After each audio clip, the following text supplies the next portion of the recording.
Salve, salve, comunidade leitora, ouvinte, telespectadora do Jornal Varadouro, o seu Jornal das Selvas. Estamos aqui para mais uma edição do nosso podcast chamado Papo no Seringal, que é o nosso programa aqui de bate-papo, que a gente procura abordar temas do nosso cotidiano, do Acre, da Amazônia, questões sociais, ambientais, dos povos da floresta e também, quando possível, na nossa agenda corrida socioambiental, tratar também aqui da política, porque a política, afinal de contas, rege tudo, né? A política afeta a todos nós. Já se dizia que somos animais políticos, né? Enfim, então, nada mais certo e justo enquanto um veículo de comunicação, o Varadouro também tratar da política e, sobretudo, nesse momento aqui no Acre que nós estamos passando de uma conturbada crise política neste final de 2025, no apagar das luzes de 2025, quando nós tivemos agora um julgamento, uma sessão aí do STJ para encerrar o ano, do julgamento do caso da Operação Ptolomeu, que tem no centro das investigações o governador do Acre, Gladson de Lima Cameli. Enfim, sem mais delongas, vamos bater um papo aqui com o também colega jornalista Leonildo Rosas, o Espinhoso. Léo, bem-vindo ao programa. Obrigado.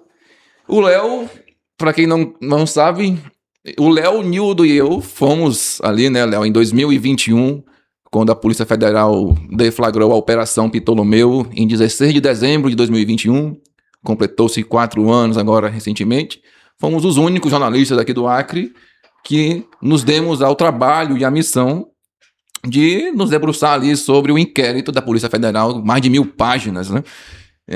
Que trazia ali os detalhes de como funcionava esse maior esquema de corrupção da história política do Acre, que tem no centro, nas investigações, o governador, que foi apontado pela Polícia Federal, pelo Ministério Público Federal e agora aceito pela Justiça, e ele foi condenado por isso, por liderar uma organização criminosa.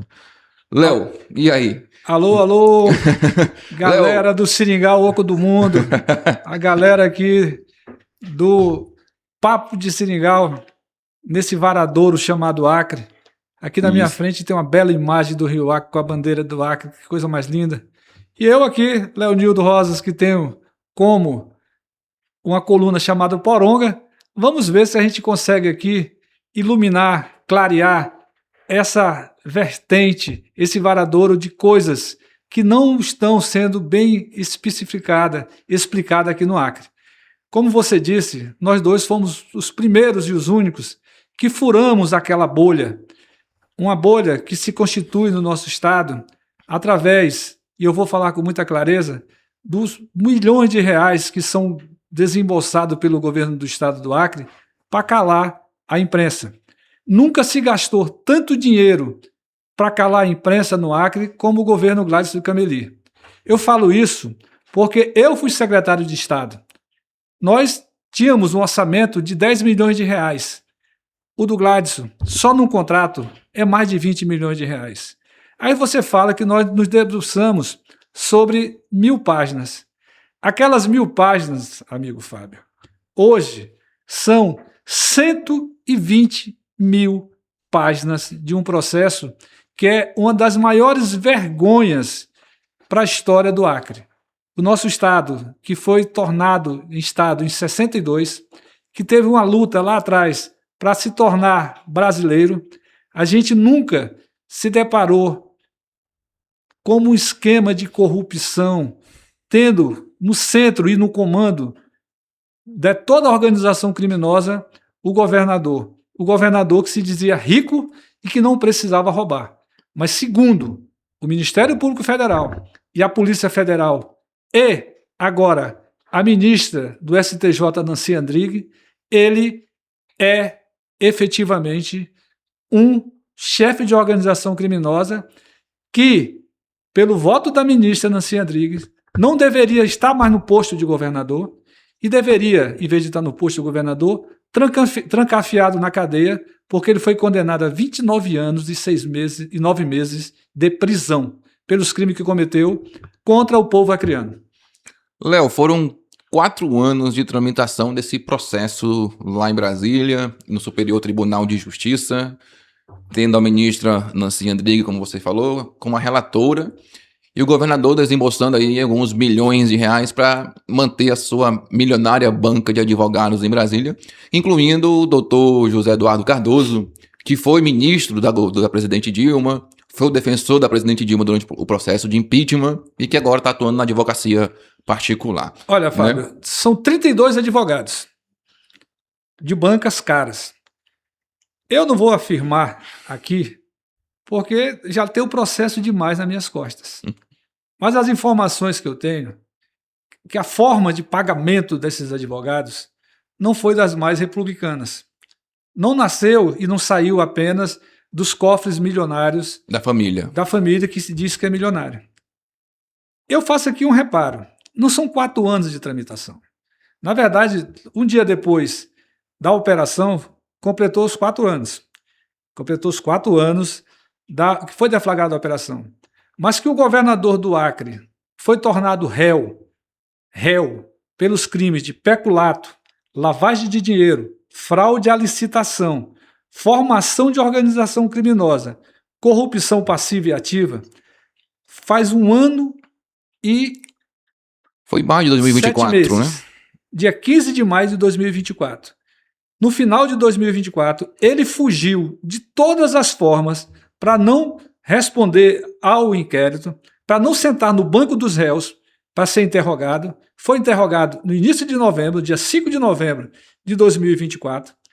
E de lá para cá, o governador do Acre, infelizmente, nunca fez o menor esforço para provar que é inocente dessas acusações. Pelo contrário, ele sempre tentou adiar julgamento, sempre tentou anular investigação, anular processo. Felizmente, ainda não conseguiu. Há aí uma ação que está correndo no STF, que já foi formada a maioria. Na segunda turma. Mas as pessoas estão confundindo, Fábio, o resultado que vai sair de lá com o resultado que saiu nesta quarta-feira. Uhum.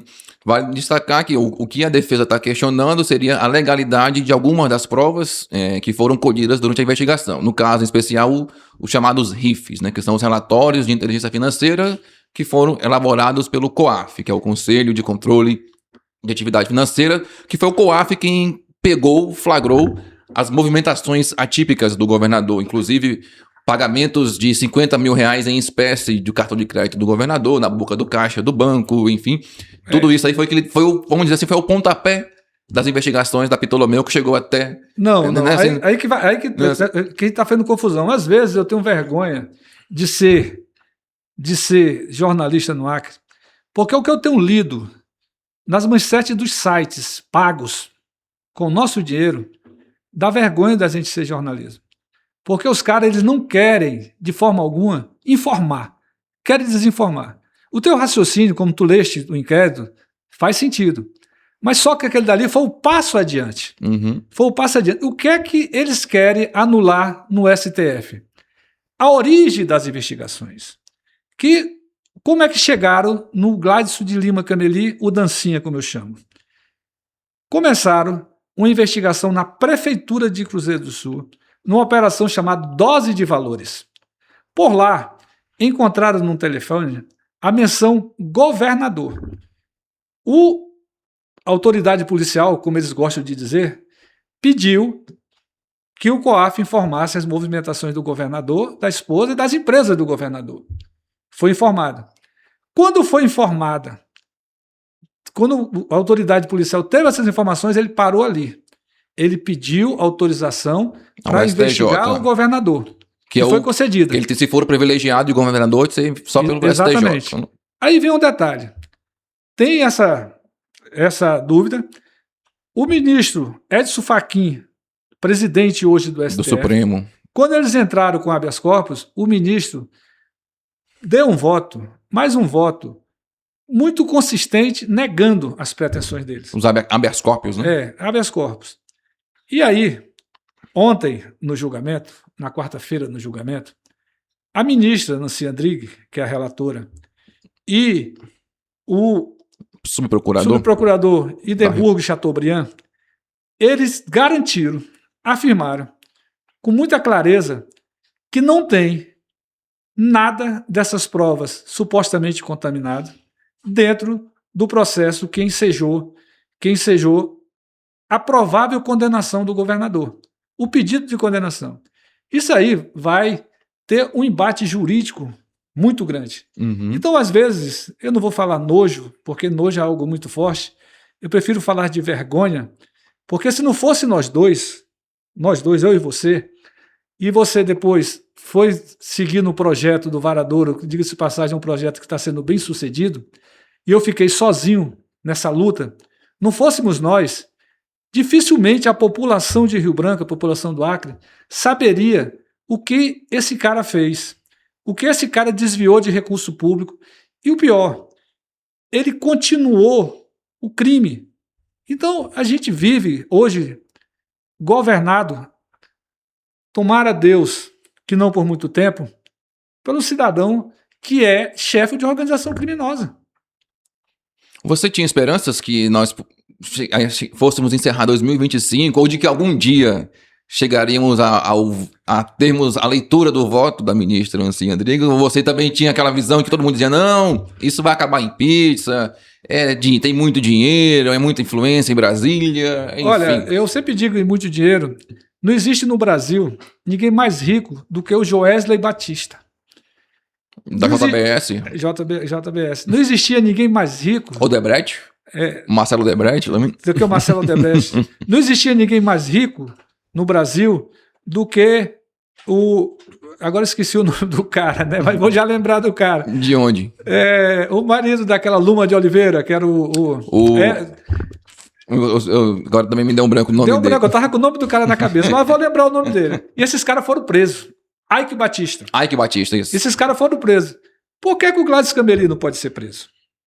O Jair Bolsonaro está preso. O ex-presidente? O ex-presidente, com uma liderança, está preso. Por que ele não sei? Então, eu nunca perdi a esperança de que ele seria condenado. Porque senão eu teria jogado fora. Esse negócio, só acha que vai dar impeachment um negócio desse? Quem não sentiu o cheiro dos autos? Quem não leu o leito dos autos? Ontem, na quarta-feira, quando estava tendo, a milícia estava lendo, eu recebi telefonema de membros do governo falando, rapaz, eu estou chocado com o que eu estou ouvindo. Porque choca. Choca. Sim. Agora, eu devo admitir para você, na terça-feira, quando a notícia da segunda turma do Supremo, formou-se a maioria no Supremo, que eu não tinha um conhecimento pleno da situação, eu confesso para você que eu demorei até para dormir, né? E olha que eu sou bom de cama, eu durmo mesmo. Só que na manhã de quarta-feira, eu recebi de uma das minhas fontes o documento onde o ministro Gilmar Mendes fazia alguns alertas ao presidente do STJ, Herman Benjamin, e à ministra Nancy Andrighi, mas falava que ele não poderia impedir o julgamento. Então, aquilo dali já me aliviou. Eu falei, opa, vai ter julgamento. E logo depois eu te mando uma mensagem dizendo, ó, a comunicação do STJ confirmou que vai estar mantido o julgamento. Foi o contrário. Você mandou antes. Logo em seguida eu recebi e nós trocamos as mensagens. Sim. Mas até o meio-dia de ontem, meio-dia e meia, eu pensei assim, será que vai acontecer? Quando iniciou, então foi o único momento que eu perdi, quase que eu joguei a toalha. Cara, porque se não tivesse acontecido esse julgamento, ontem, eu acho que seria uma das coisas... Na quarta-feira, né? Seria dos maiores males que podia ter acontecido para o Acre. Porque agora a população do Acre, ela pode ter a oportunidade de saber e de ver o que está nos autos de um governador que ele contou com a eleição e a reeleição da maioria dos acreanos. Nós temos um Estado, Fábio, que paralisou em função dessa pendenga judicial. Há quanto tempo que a gente não vê nenhuma ação efetiva do Estado? Nós temos hoje um dos maiores índices de pobreza, uma das piores educação, uma das piores segurança. Então a gente regrediu, e regrediu de uma forma assustadora. E o que mais me assusta é que a maioria da população parece que está anestesiada, não tem assim, combate contra as mazelas que a gente vive. Esse cara, ele passou 7 anos. O único opositor desse cara efetivo fui eu, que não tenho mandato, não tenho dinheiro, não tenho nada. Só essa voz, essa fala e, modéstia à parte, muita coragem. Sim, com certeza, porque produzir esse tipo de jornalismo num estado pobre como o nosso, onde tudo gira em torno do poder público, do governo, não é fácil, né? Então, com certeza, isso é um grande desafio. E Léo, após essa... Nós sabemos que ainda é um único voto da ministra relatora, né? Então, inclusive, tem muita gente falando, não, mas calma, ainda tem que ser analisado pelos demais ministros, tem que formar a maioria para que o voto dela, a sentença dela tenha validade, no caso, né? Esse julgamento do dia 17, quarta-feira, foi a última sessão do STJ de 2025, volta agora só em fevereiro do ano que vem, em 2026, que é a data que vai seguir esse julgamento. Gladson se apresenta agora como um candidato ao Senado e, com certeza, se a Corte Especial formar a maioria pela condenação dele, ele fica inelegível, como manda a lei da ficha limpa, né? Ele não fica inelegível, não, ele fica preso. Tem a questão da prisão. É bem isso, ele fica preso. Politicamente ele fica inelegível. Perde o mandato. Né? Ele perde seus direitos políticos. E qual vai ser os impactos nisso aí? Olha, Fábio, eu costumo dizer que às vezes nós perdemos a capacidade de comemorar as pequenas vitórias. Eu todo dia, quando eu levanto, acordo, aí dou aquela alongada e tal, aí eu levanto e digo, rapaz, eu comemorei, mais um dia que eu venci, mais um dia que eu vou comemorar.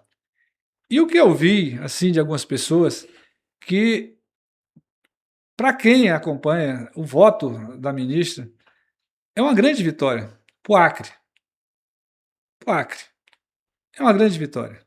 E outras pessoas já começam a trabalhar a questão de recursos, a questão de vai acabar, vai dar pizza, mas bem, vamos comemorar as etapas, né? A gente, quando faz aniversário, comemora o aniversário, depois passa o ano todo para comemorar outro aniversário, né? Então a gente tem que comemorar as etapas. Eu acho que dificilmente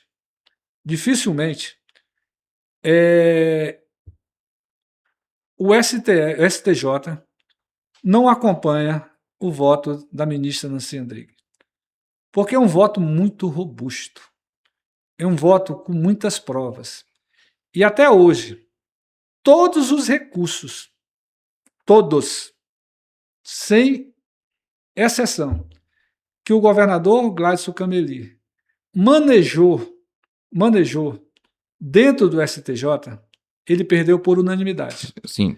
Aí as pessoas falam, mas o ministro revisor pediu vista. Na minha avaliação, é perfeitamente normal. Ele mesmo fez questão de dizer que o voto dele tinha 46 laudas. Uhum.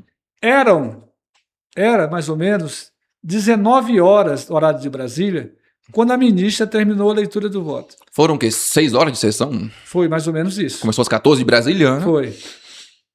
Quando ele chegou, ele não teve conhecimento do documento do COAF que tinha sido examinado, ele já estava com o voto dele pronto. É tanto que ele falou que era 46 laudos, certo? E pediu vista, para mim isso é normal.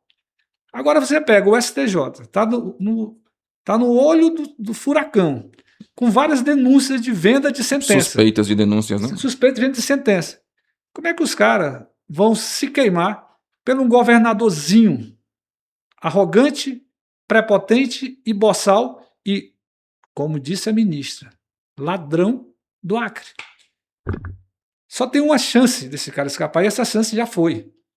É que se o processo for todo anulado. Todo. Uhum. E o processo vai ser todo anulado. São algumas provas que a ministra e o subprocurador disseram que não está dentro da ação penal. Uhum.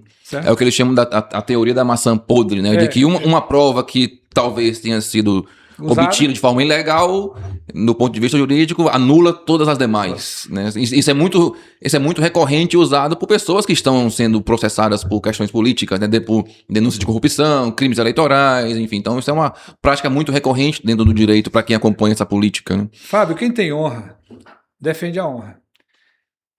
Você deve lembrar, lá em 2013, foi deflagrada aqui no Acre a Operação G7. Uhum. Que envolveu empresários, alguns colegas meus de governo. Sabe como é que nós tratamos aquela operação? Nós dissemos que a Polícia Federal estava mentindo e fomos para cima da Polícia Federal. Depois foi comprovado que estava tudo errado.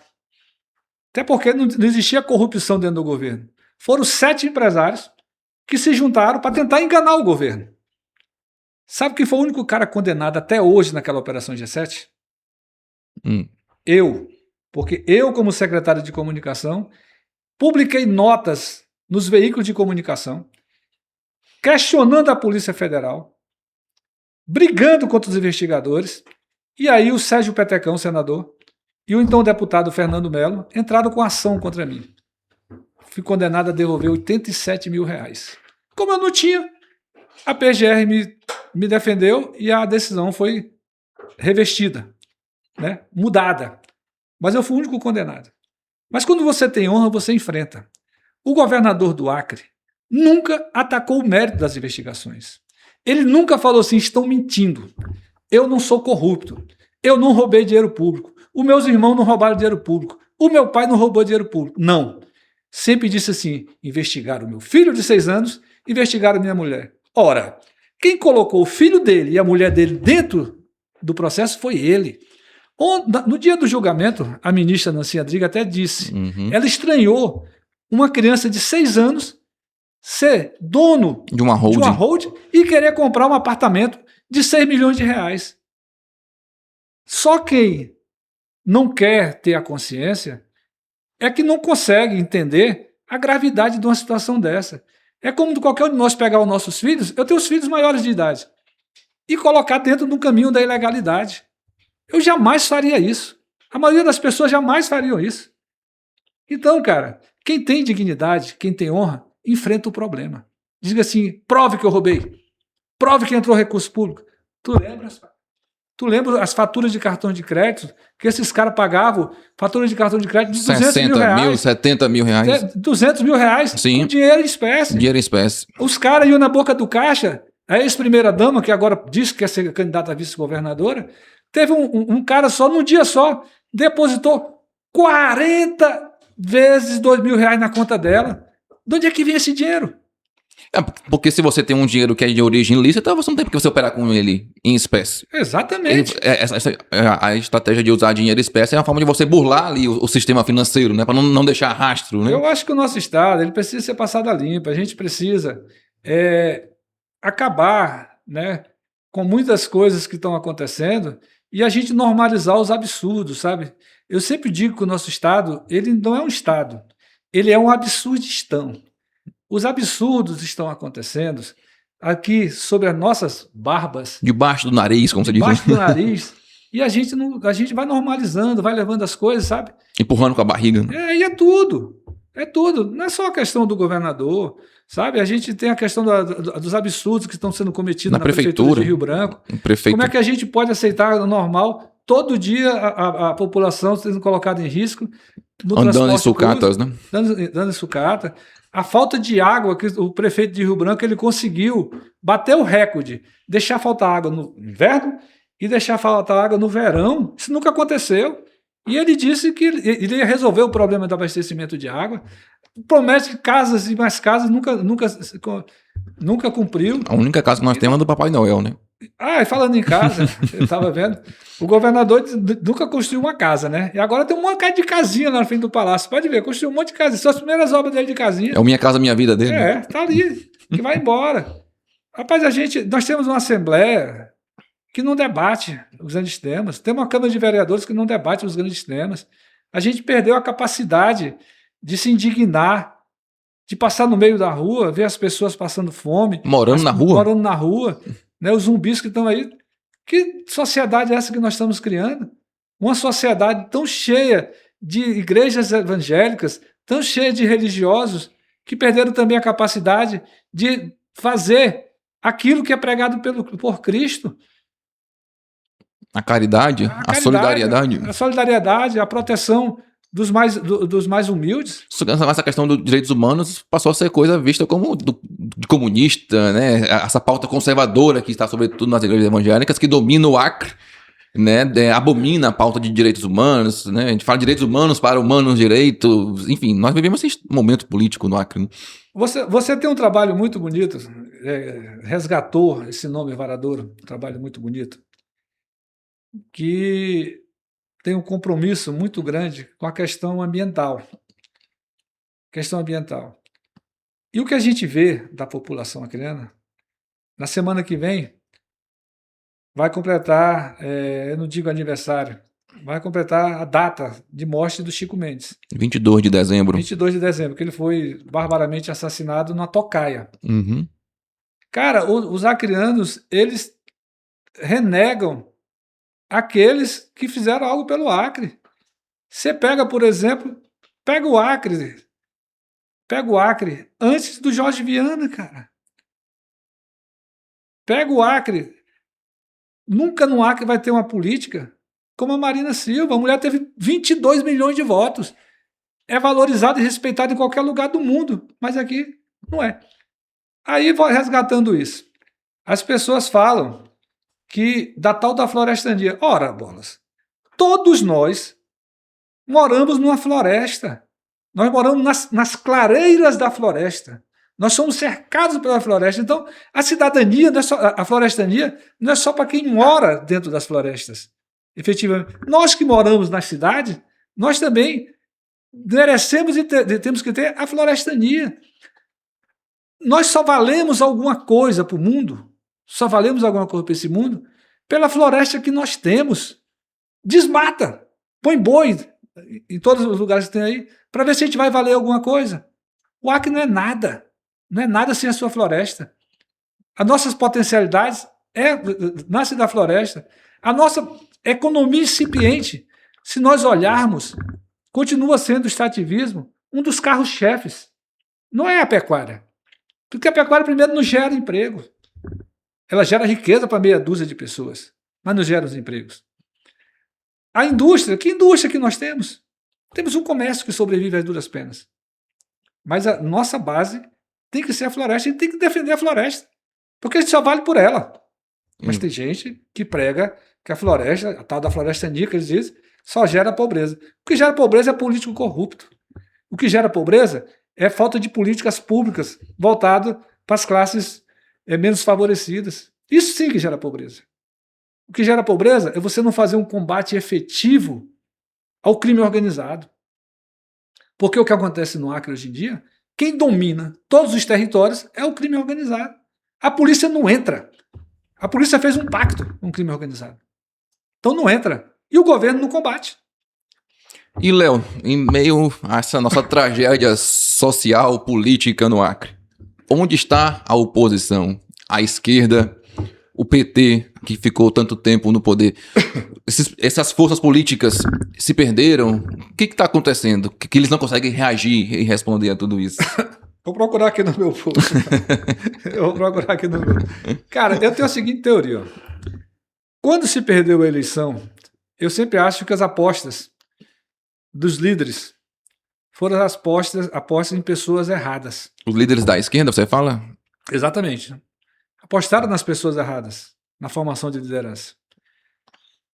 Quando encerrou essa eleição de 2018, o então candidato que foi escolhido pelos partidos de esquerda, o Marcos Alexandre, saiu com 35% dos votos.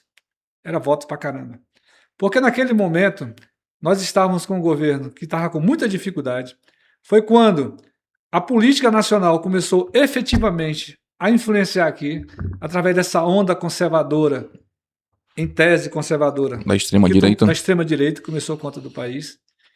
E perdeu-se a eleição, cada um meteu o rabo entre as pernas e foi tocar a vida atrás de emprego em alguns lugares. Não houve combate desde o começo. E na política é espaço de combate, de enfrentamento. Se não combater e não enfrentar, você vai perder o espaço. Uhum. O atual governador, tomara que saia logo, ele passou 7 anos sem ter oposição.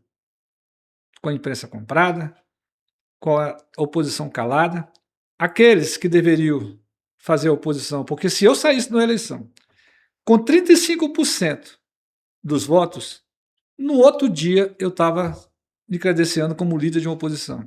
Então, a Frente Popular, na época, o PT, escolheu um líder errado, que é o Marcos Alexandre, que na primeira oportunidade que teve, saiu para o MDB, achando ele que no MDB ia ter a mesma votação, ia ter a votação ampliada porque tinha saído do carimbo do PT. Teve um percentual de votos menor do que quando concorreu pelo PT. Veio a eleição municipal para tirar o Márcio Batista de vice do Marcos Alexandre e colocar a Socorro Nery. Na primeira oportunidade, quando sentou na cadeira, a Socorro Nery esqueceu que ele tinha lhe dado a mão. E por aí vai. Vários exemplos. Eu lembro que quando começou o atual governo, a meta deles era despetizar o governo. Se você olhar hoje, o primeiro escalão desse governo não seria nem o time B da Frente Popular. Vou citar nomes. Planejamento era o subcomandante da Polícia Militar, Ricardo Brandão. Eu acho que ele tinha dificuldade até para planejar uma operação policial. A educação, o Aberson era diretor do IAPEM, então não era do primeiro time. O Coronel Gaia, que ninguém nem lembra se ele é secretário de Segurança Pública, exerceu o cargo de subcomandante da PM por algum período. Coloquei já três pontos estratégicos. A memória vai buscando. Então, Secretaria da Fazenda. O Amarísio era uma espécie de badeco do Sérgio Roberto na saúde. 4 que eu estou lembrando. Então, o time, eles não petizaram nem com a elite, nem com o time B da Frente Popular. Pegaram o time C, de Série C. Não pode dar certo, meu amigo. Não pode dar certo. Aí os outros se submeteram a bajular, a puxar saco. Ney Amorim, do esporte. Ney Amorim do esporte era outro, que era do PT. Sim. Certo? Então, presidente da Assembleia Legislativa. Presidente da Assembleia Legislativa, um monte de coisa no governo. Disputou o Senado pelo PT, né? Exatamente. Então, a despetização é isso. Eles pegaram o time C. O atual governo pegou o time C para ocupar os cargos estratégicos desse governo. Qual é a inovação que o governo Gladys Cameli trouxe para o Estado, a não ser resgatar os antigos esquemas de corrupção? Nenhuma. Então, voltando ao que a gente estava conversando. Cara, os caras passaram 20 anos acomodados e perderam a disposição de lutar, de combater. Aí ficou muito fácil atrair. Porque muitos se mostraram que, na verdade, nunca foram ideólogos, nunca foram ideologias. A ideologia deles era o cargo. Era o interesse. Aí os caras passaram 20 anos mamando nas tetas de um poder. Alguns com arrogância fenomenal. Aí falaram, peraí, eu tenho que sobreviver. Porque perderam a capacidade de lutar pelo aquilo que acredita. Fábio, meu amigo, e você que está me assistindo, tentaram me cooptar, não foi uma, não foi duas, não foi 3, não foi 4, foi 5 vezes não. Mas não é todo mundo que tem dignidade. Sabe por quê? Porque eu não dormiria tranquilo. Na primeira descopas que esses caras me comprassem, ele falou, olha, o cara só queria dinheiro mesmo. Tava fazendo chantagem, né? Fazendo chantagem, como a maioria dos caras que fazem. Então, cara, é dignidade. É incapacidade que os caras têm de lutar. Aí você pega, por exemplo, a tal da despetização. Prefeitura de Cruzeiro do Sul, ex-PCdoB. Prefeitura de Tarauacá, ex-PT. Vice-prefeito de Feijó, ex-PT. O padeiro vivia lá dentro do nosso gabinete de coisa. O Tião Bocalon, foi secretário do Jorge Viana. O Jorge Viana, esse dia, disse que ajudava ele com a feira. Vamos para o outro lado. Aí você vai ali, o cara de Assis Brasil, Ex-PT. O cara de Brasileia, a ex-prefeita era do PT, o atual prefeito era do PSB. Então os caras só renovaram os quadros com os nossos. Prefeito de Plácido de Castro, ex-PCdoB. Então, esses caras se venderam. Na verdade, os caras, uns se omitiram, outros se venderam. Agora, só para encerrar esse assunto. Eu lembro que no início de 2019, Fábio, quando eu montei o portal do rosas.com.br, montei meu canalzinho no YouTube e fui para o enfrentamento contra aquilo que eu achava que era um grande desmando, e hoje a história está comprovando que eu tinha razão. A história está comprovando que eu tinha razão. Teve gente com mandato em partido de esquerda que chegou para mim e falou assim: mano, nós perdemos tudo. Tu é doido. Tu fica querendo brigar com esses caras. Eu só falei o seguinte.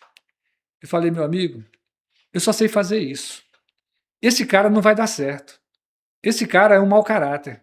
Esse cara vai roubar dinheiro público. Esse cara não vai fazer as coisas que ele está prometendo. A história provou que eu estava certo. Depois, essa mesma pessoa chegou para mim e falou: rapaz, eu quero te pedir desculpa porque tu estava certo. Nós é que estávamos errados de não enfrentar.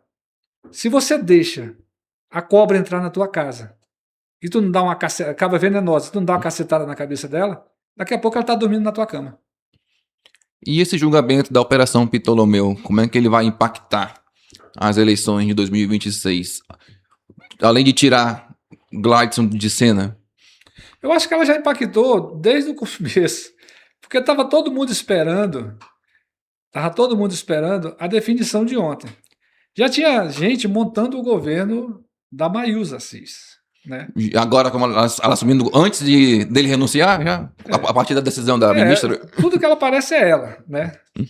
O Gladson fora do jogo, abre-se várias possibilidades para o Senado da República. Porque, bem ou mal, com o uso escancarado da máquina pública como eles fazem, ele seria um candidato forte. Hoje, mesmo que ele concorra, ele não será mais um candidato tão forte como seria se a ministra não tivesse lido o voto.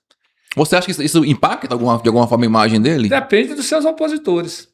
Depende daqueles que são seus adversários. Porque eu, adversário dele, eu sairia falando em todo lugar do Acre, colocando em praça pública o que a ministra Nancy Andrighi falou. Mas a Operação Ptolomeu foi muito usada, não tanto na campanha de 2022, e mesmo assim ele se reelegeu no primeiro turno. O que explica isso? Aí é um equívoco. Não foi usado. Não foi, ou foi mal usado? Porque, primeiro, vamos por parte. Ninguém faz política apenas no período eleitoral, meu amigo. O que se joga no período eleitoral cai no vazio. A política tem que ser agora. A política tinha que ser desde que ele assumiu. Uhum. Eu, hoje, estaria pelos interiores do Acre, em praça pública, mostrando o voto da ministra. Eu faria panfletos e assinando, não seria panfleto apócrifo, assinando dizendo assim: esse é o cara que quer ser senador da República. Esse é o cara que foi governador do estado. Esse é o cara que dizia que não precisava da política porque era rico. Eu faria isso. Mas eu não sou político. Se eu for candidato, eu não tenho um voto nem da minha mulher. Aí vai ter uma confusão grande. O meu eu vou ter. Mas o dela eu não vou ter. Certo? Mas eu faria isso. Porque os caras deixam para fazer política, fazer combate político, em período eleitoral. Em período eleitoral, o povo está nem aí para isso. Porque é mais do mesmo. Aí o cara vai dizer assim: ó, veio a política, começou a atacar. Uhum. Né? Começou a baixar o nível. E o período é muito curto. Rede social é boa? É. Só que o que tu publica aqui, quando der 5 minutos, já tem 100 mensagens na tua frente, então não fixa. Hoje o cara perguntou assim: Léo, por que tu sempre falou dos crimes do governador? Eu falei: sabe por quê? É para memorizar. É para que pessoas iguais a ti cheguem aqui dando de cós salteado quais são os crimes do que ele é acusado. Porque se perde, cara. Tudo se perde. Se a gente não reproduzir, nós que somos da comunicação, política como comunicação, tem que repetir, tem que repetir, tem que expandir. Então, ele fora do jogo, as coisas mudam, mudam muito, mudam muito. Quem sabe até o Jorge Viana tenha alguma chance, porque se ele estiver dentro do jogo, o candidato mais forte da esquerda, que é o Jorge Viana, não tem chance. Porque primeiro ele vai enfrentar um Márcio Bittar com esquema pesado das emendas PIX. E também ele tem essa onda aí do bolsonarismo que ele vem trazendo, né, que é muito forte do Acre. Mas no bolsonarismo ele vai enfrentar, por exemplo, a Mara Rocha e o Eduardo Veloso, se mantiverem. Que diz que eles estão decididos a manter essas candidaturas. Ao Senado. E enfrentar um cara que vai estar com a máquina do governo.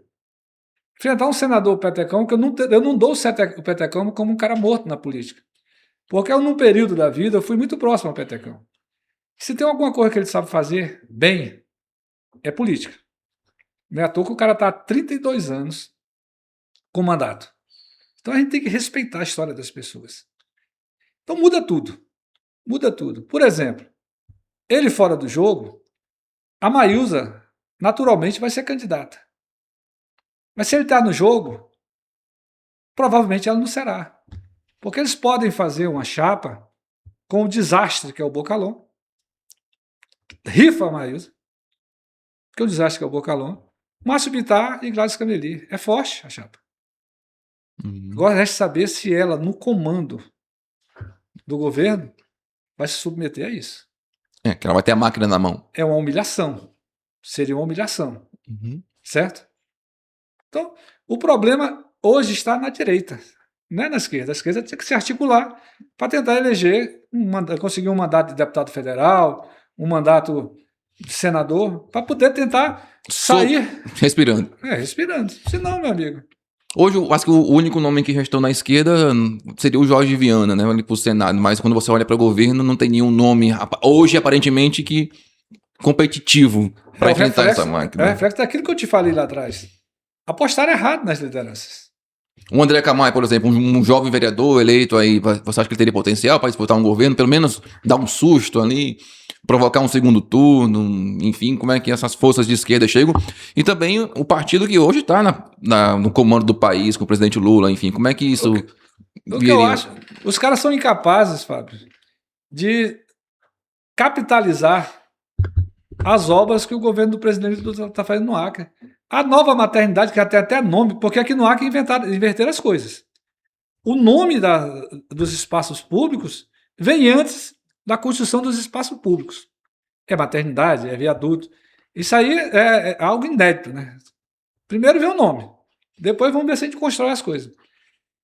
As casas, maternidade, esse tal próprio viaduto aqui que estão fazendo, é tudo obra do governo federal e os caras são incapazes de capitalizar nisso. São incapazes. Infelizmente, essa incapacidade. O Jorge, é porque o Jorge ainda está insistindo. Se eu fosse o Jorge, se houvesse uma mudança de quadro e esse cara se salvasse, eu dizia assim, pessoal, tchau. Vocês querem Gladys Cameli? Vocês querem Márcio Bittar? Vocês querem Tião Bocalhau da vida? Fique com eles. Eu já dei minha contribuição. Né? Fique com eles. O cara vai se desgastar, concorrer contra os esquemas pesados, para depois sair derrotados? Eu não disputaria no lugar dele. Aí você fala, está em construção, pelo que eu tenho ouvido, eu não participo de debate político com ninguém. Às vezes as pessoas falam, porra, fala com fulano. Eu digo, rapaz, eu não tenho amigo. Eu não tenho relação nenhuma com esses caras. Eu sou carreira solo. De vez em quando, para dizer que eu sou carreira solo, me diga como amigo. Não é nem falar de política, é o ex-governador Tião Viana, que a gente construiu uma amizade dentro do governo. Mas eu não tenho relação nenhuma com essa turma. Diz que estão construindo o nome do médico Thor Dantas. Eu acho que seria uma novidade na política. Algo que pode ser construído para o futuro, mas não para agora. Não para agora. A prioridade seria garantir um mandato de deputado federal? Seria a Perpétua Almeida? Seria o André Camay, que vai concorrer a deputado federal? Pode aparecer outro nome jovem por aí. outro nome jovem, e garantir a eleição do Jorge Viana para o Senado, para conseguir respirar. Reconstruir as bases? Reconstruir as bases. Porque está tudo espatifado. Está tudo espatifado. Espatifou tudo quando faltou liderança a partir de 2019. O cara que era para liderar, que era o Marcos Alexandre, fez a opção de não liderar, até de mudar de partido. Era para ele ter conduzido essa liderança. Porque, veja bem, e o vice dele também foi para o governo, né, na candidata a vice na época, o delegado o doutor Emilson Farias, né? Então, é muito difícil, porque cada um foi cuidar da sua vida. Dos seus interesses. Né? O Tião Viana, meu amigo, ele, no início do primeiro mandato, ele falou assim, olha, a partir do final de 2018, eu estou fora da política. Eu só vou conduzir... Então, ele já anunciou que estava fora da política. Foi cuidar da vida dele. Foi hoje dia da aula lá no UNB, né? Já deve ter feito o pós-doutorado dele. Se aposentou. É o único governador naquele período que, embora tivesse direito, não pegou a pensão de governador.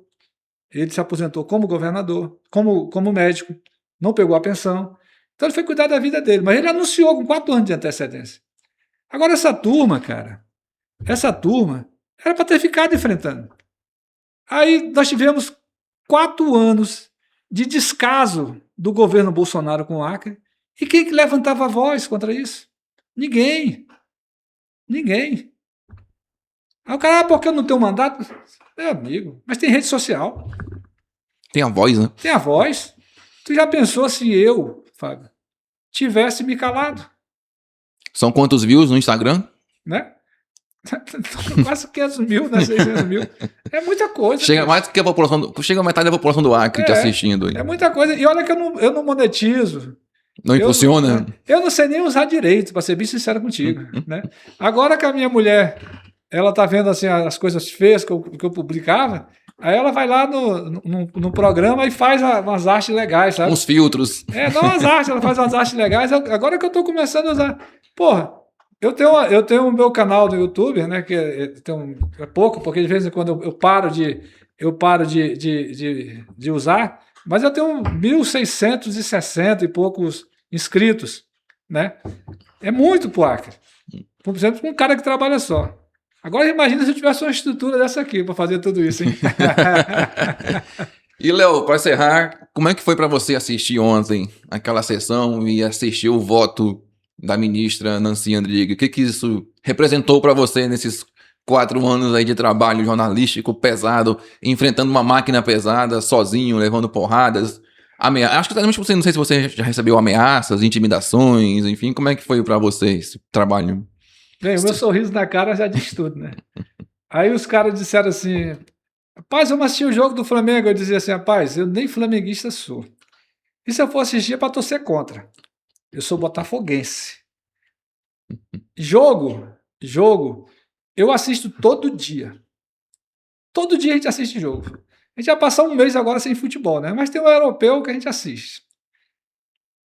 Assistir um governador do estado que eu amo, que eu nasci e me criei aqui, um cara que eu venho combatendo, não porque eu tenha ódio, raiva, porque esse sentimento de ódio, ele não cabe em mim.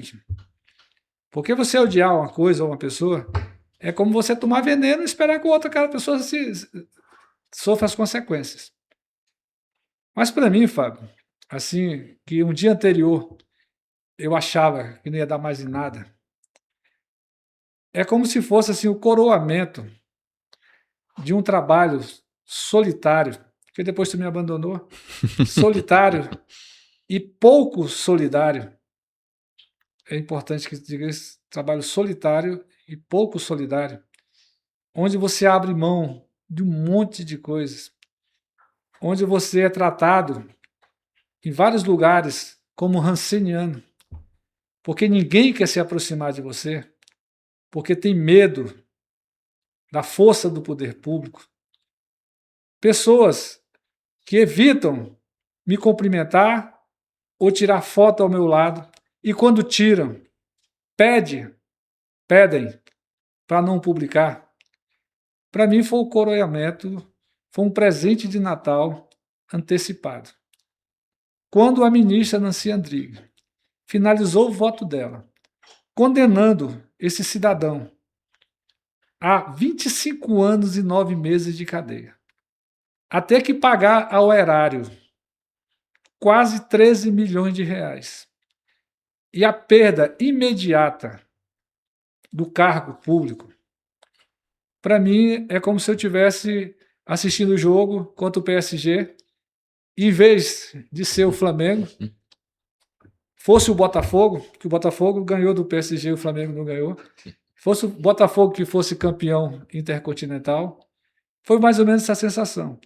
É uma sensação de dever cumprido, de que vale a pena ter ética,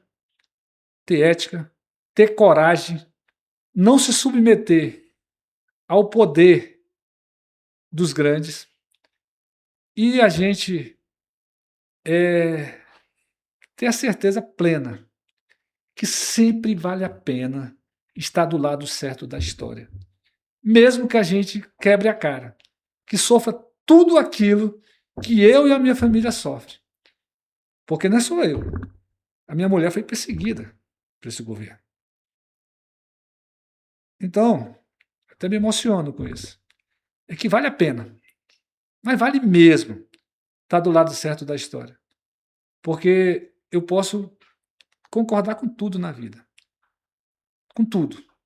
Mas menos que alguém que tem o poder de mando no Estado desviar dinheiro da saúde, da educação, da assistência social, e um cara que dizia que não precisa da política porque a família é rica.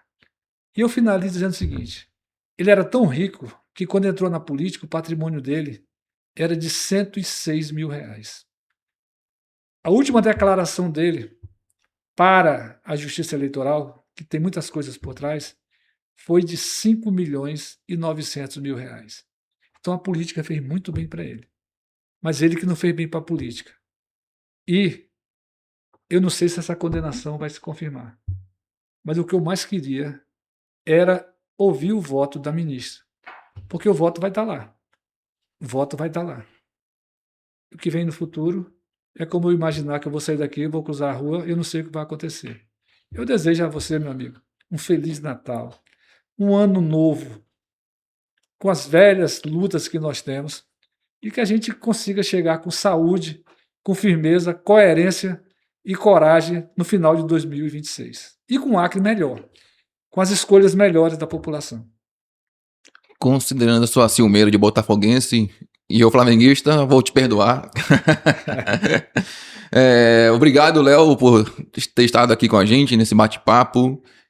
Parabenizar pelo seu trabalho também, enquanto jornalista, comunicador, né, fazendo esse trabalho de resistência em meio a esse silêncio que nós temos no Acre da imprensa, como você falou, que recebe essa verba oficial, enfim.